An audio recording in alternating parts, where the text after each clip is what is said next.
Hi, I'm Zoraida Sambalin, and welcome to Cause and Effect. Whether it's a local school, a unique cultural institution, or a national organization, it seems like just about everyone in Chicago has a favorite cause. Chicagoans are remarkable that way. We support our town and each other. On this show, we're going to take a look at some of the people and places that make up our city's amazing philanthropic and nonprofit community. Our first story comes from the South Loop. It is an organization that is tough to get into, has high expectations, and if you don't like to sing, well, that's too bad. You better get used to it. They get people off the streets and into our workforce, and it is called the CARA program.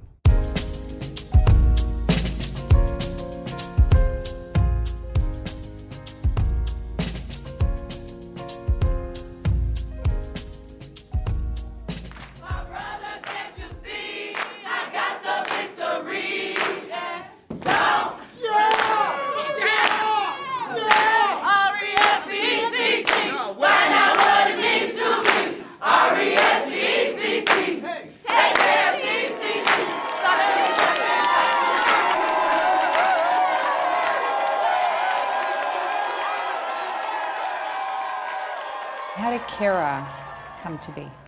Back in 1991, I was just retiring from my business, and my wife was anxious for me to find something else because she didn't want me at home. I can't understand that. So I thought that what I could do was create a program that could provide jobs with the large companies in the Chicago area on a continuing basis. In the city of Chicago, 20% of the population live below the federal poverty level, which is a pretty startling statistic. There are 14 communities in the Chicago area that are terribly impoverished. Unemployment rates run 30–40% in some of these areas. So it doesn't seem like anything is working. We work. This program absolutely works.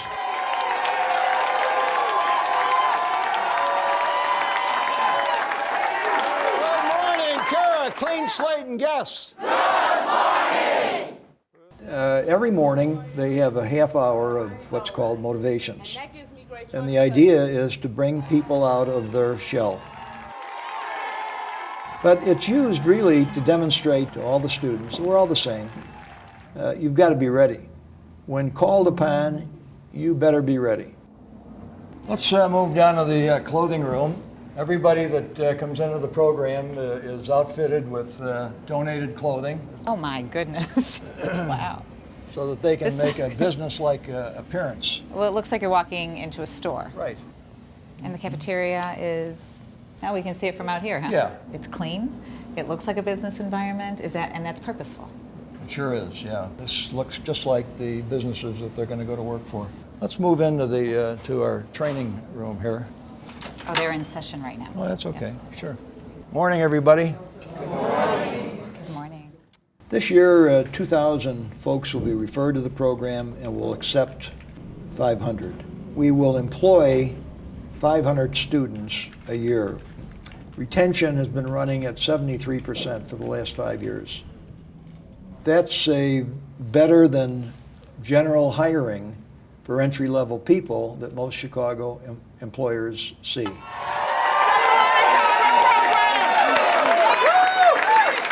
morning, people. Good morning. Good morning.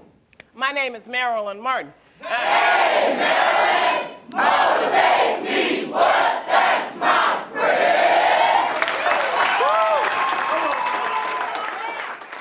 I came to the CARA program, and I found out that CARA means friend. And the CARA program became a friend to me, the whole program. if I didn't have the clothes for the job interview, they sent me to the clothing room. If I didn't have the nails done and I'm going for a secretary interview, they gave me a voucher or the money and they sent me to a shop and I got my nails done. It did more than just give me a job. It gave me my self-esteem, my dignity, my pride back. I want to talk a little bit about this program and the fact that I graduated from it in 2002. Come on. And it taught me so much. It taught me to think outside the box, to look at life with new eyes. Wow. But the most important thing this program taught me is to know the deepest truth of who I am. Yeah! Was it your money that started the program? Yes. So yes. You made a personal investment. I did. In right. people that you don't know. Yes. Why? I think it's somewhat contagious when if you see a person who is down and out and suddenly given just a little bit of help is very, very successful, something happens. And as you saw from this morning, they would run through brick walls in order to become self-sufficient and to become a good employee. You are my sunshine. You've been at this for a very long time, and it still affects your core? Oh, yeah. Oh, sure. Yeah. What is it? Well, I think you saw it when people have been suffering. They achieve the kind of success that Marilyn has achieved. There's a magic there. There's a power that I think empowers everybody in the room. And I think that's very, very important. It's important for our students who have been successful to come back and share their success. That's what I call a hero. Wouldn't you? Oh, absolutely. Yeah, right. I really appreciate your time. Well, we appreciate yours. Thank you so much for raising our visibility. Oh, our pleasure.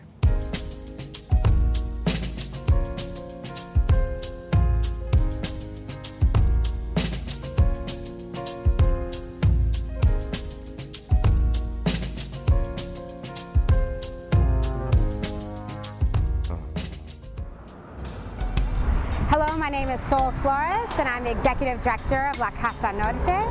Our cause is focused on working with homeless and at-risk youth and families, helping get them off the streets and into safe, healthy, and happy homes. Our effect is we worked with over 1,000 households, helping to keep people safely housed and preventing homelessness. If you want to find out more information about our organization, you can visit us on the web at www.lacasanorte.org. Chicago is home to so many incredible parks that sometimes we take them for granted. That's where, believe it or not, Lollapalooza comes in.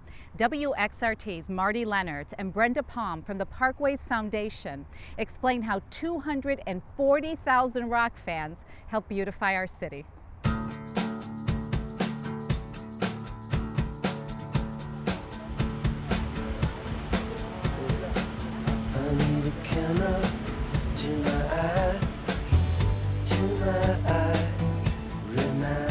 What I have always wished for is that when you go into a place as a guest, you leave that place enhanced and better than when you got there. So we go in, we leave money behind, and we leave it up to the Parkways Foundation, and they've built parks, they've refurbished fountains, they've planted flowers, and they've made people feel really, really great.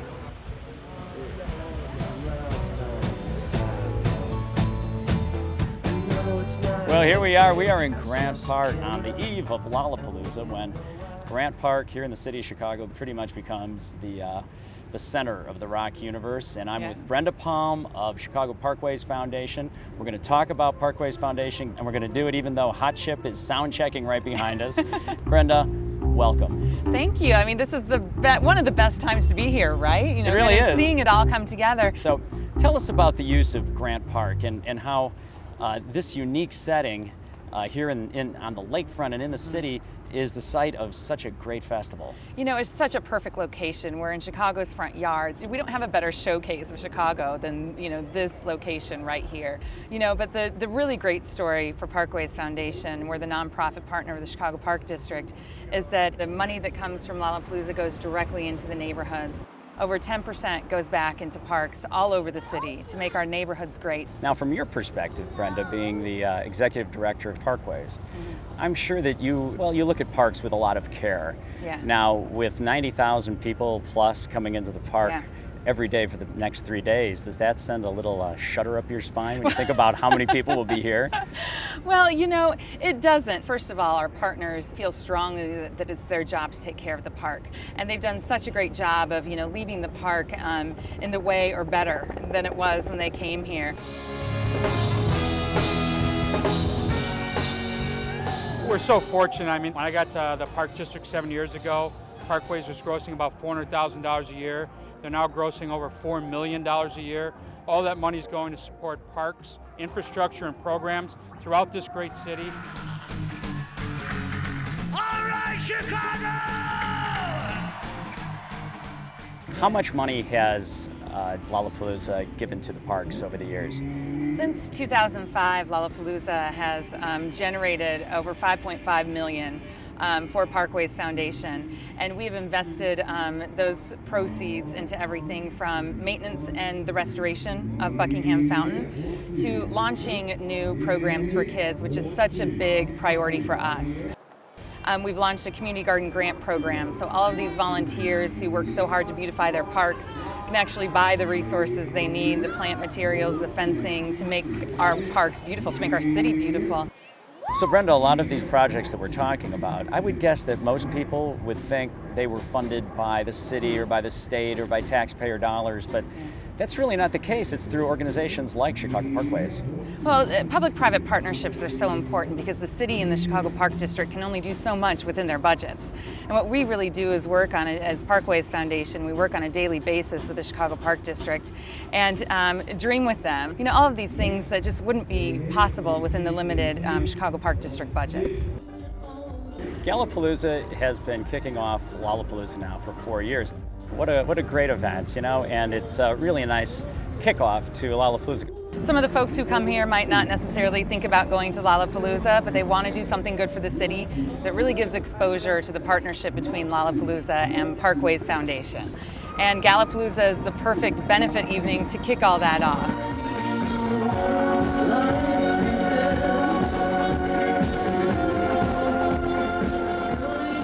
Thank you, Brenda Palm from Chicago Parkways Foundation. Thrilled to be here. You bet.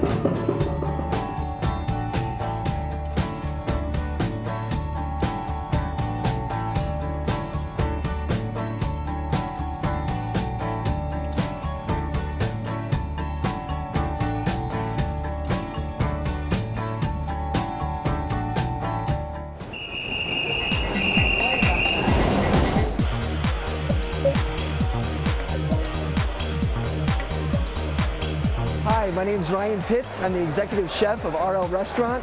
My cause is Vital Bridges. The effect is providing food and housing for those impacted by HIV and AIDS in the Chicago community. About 33 chefs here from around Chicago creating wonderful dishes for our guests. So we have about 500 people here, and the ability to have a fashion show, smart, fun people, and great food, I think is a great way in which to get a lot of people together to support our cause. Chicago is home to scores of leaders in business, the arts, politics, and education. But did you know that we are also the home to a national organization that is helping to reduce strife and seek common ground between religions? Author and scholar Martin Marty recently sat down with Eboo Patel, whose mission is to work with college students to bridge the religious gap through his nonprofit, the Interfaith Youth Corps.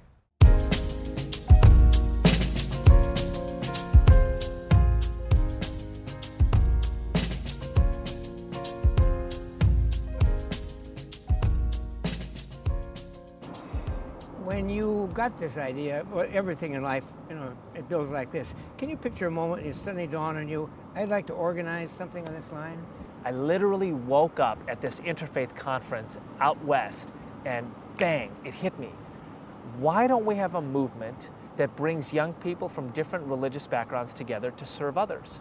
And our deepest relationship is right here with DePaul University, and it started from our beginnings. And now we're back and we're working with DePaul on this great aspiration of being a model of interfaith cooperation. We think American campuses can play a central role in the interfaith movement.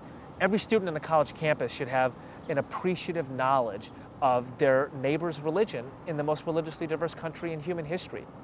President Obama, in his inaugural address, he said, "Our patchwork heritage in America is a strength, not a weakness. We are a nation of Christians and Muslims, Jews and Hindus, and non-believers." And one of the ways he made good on that aspiration is he appointed a faith council to make up an interfaith task force. And we met with him in the Oval Office, and he said, "I want faith communities involved in service in America, and I think young people ought to lead the way." I took it as a personal charge to help grow this work. And I'm going to sound local now for a little while. What about the Chicago roots? You mentioned a couple people, but is there anything about the locale, the geography, the ethos? Does it help or hurt? I love this city as much as I love anything on earth. I love the fact that Saul Alinsky built community organizing here. I love the fact that Jane Addams planted Hull House here in the late 19th century and said, this is going to be a cathedral for humanity. I want the Interfaith Youth Corps to be thought of as one of those organizations advancing the Chicago tradition. We now know your love for Chicago and for universities like DePaul and DePaul itself, but you said you're on some 170 campuses. Are you focusing on any? Well, what we do is we inspire and train and mobilize interfaith leaders on college campuses across the country. And some of what they do is so inspiring. At Stanford University, for example, there was a group that came to protest the presence of a Jewish student center at Stanford and to protest the presence of gay and lesbian students and to basically try to divide the campus. And the students we worked with there helped put together a 1,000-person celebration of the Stanford campus at 8 a.m. on a Friday morning. That's something like 10 or 12 or 15% of the campus to say we are Stanford, diverse, united, standing as one, proud of our pluralism. I'm twice your age and more, and I'm 3 generations into interfaith work. You're at the very focus of it. How did you get the idea that youth were going to play a part in this and could be drawn into it? Well, we got the idea from you. And we got the idea from the people who have cut the path of interfaith cooperation for generations and generations in this country. And I see what the Interfaith Youth Corps is doing is helping write the next chapter of that. I have faith in this nation. I have faith in God. There's a line by the great Buddhist poet Gary Snyder, your job is to move the world 1/millionth of an inch. And every morning I wake up and I ask God, just help me move the world 1/millionth of an inch, please. Here's to many years of millions of inches. Inshallah, God willing. Thank you for everything.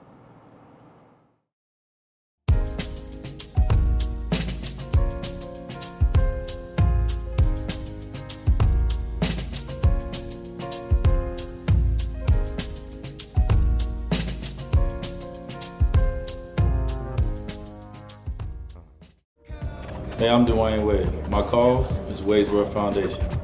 My effect is making the world a better place. You know, education and knowledge is power, and that's one of the most important things that we're stressing is education and social skills, and and giving them a different opportunity than they've seen at the front door. Well, that's what we're trying to do with Wade's World Foundation. And a lot of people say what they want to do. Well, this is a platform to do it. Let's do it.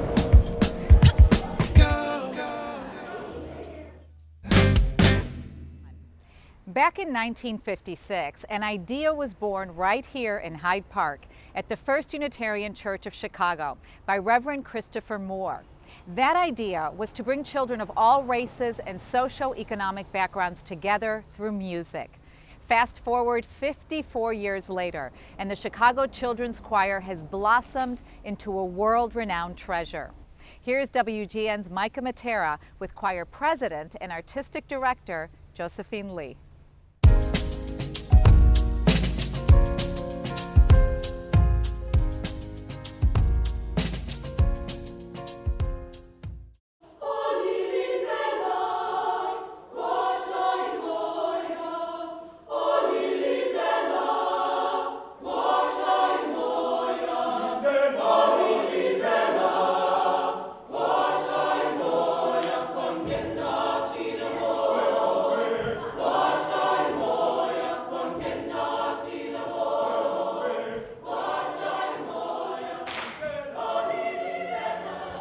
Josephine, a lot of people may not be so familiar with what the choir is all about. What makes it so special? Well, the children's choir brings thousands of young people together through music. And that's what's so special about this organization.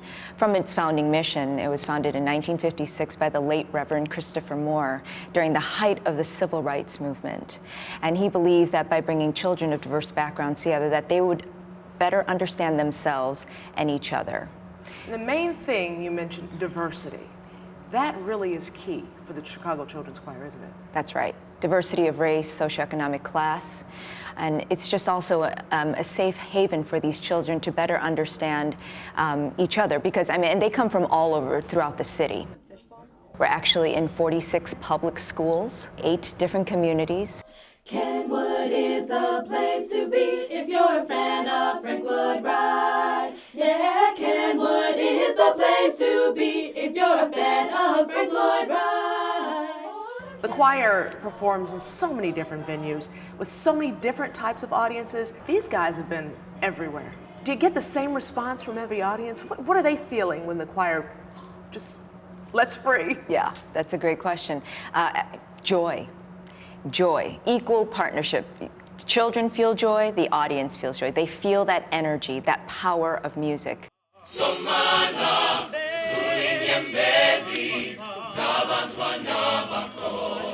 It doesn't matter where you are, because music breaks down barriers.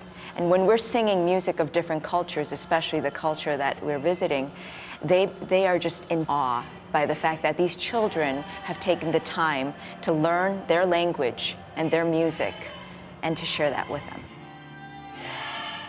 So if we're traveling to South America or South Africa, we teach these children that they are ambassadors not only of their communities, but of Chicago, of our great nation, and they're learning how to become ambassadors of humanity. And that by learning music of different traditions, when they travel around the world, they're representing something greater than themselves.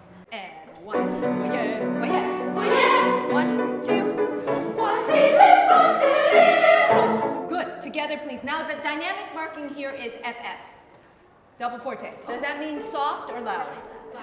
Really loud. Thank you, Katya. Okay, here we go. Let's start right at it, please. Nice and strong. You're a taskmaster, because I have witnessed it.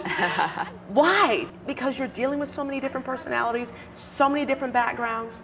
I think children crave discipline innately. I think they thrive when there's order and especially when there's respect, and it's not just me implementing that, it's a give and take. But if you have high expectations for young people, they'll excel. Operatic, please.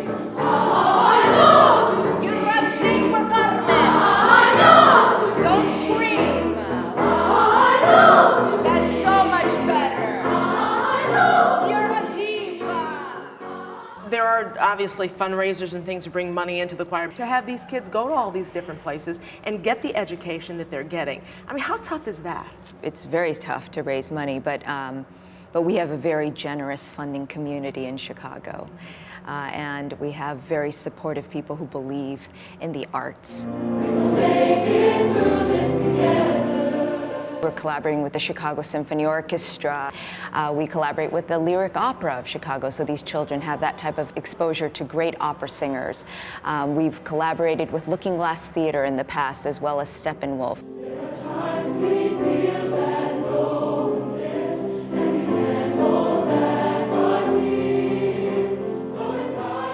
The fact that we are in these public schools making a difference, you know, if they all had music education, that would be great. But for some, we are a supplementary program, and whatever exposure they get to music, I think that's what it's all about, because it gives them hope. We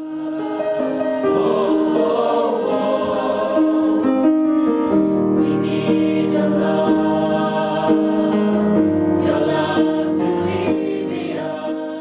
So we're a model for many youth organizations, especially music organizations, of how you can, you know, give these children opportunities so that they could develop as great arts appreciators as well as artists. To guide us to your love.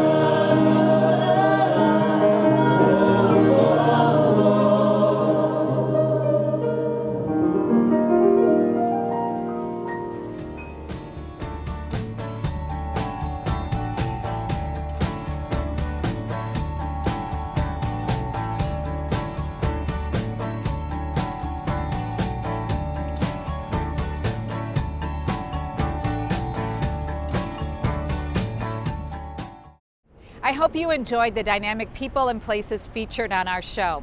If you have a cause that is close to your heart or know someone who is having an effect on your community, reach us at causechicago.com, or you can contact us on Facebook. Until then, I'm Zoraida Sambalin. Thank you for watching.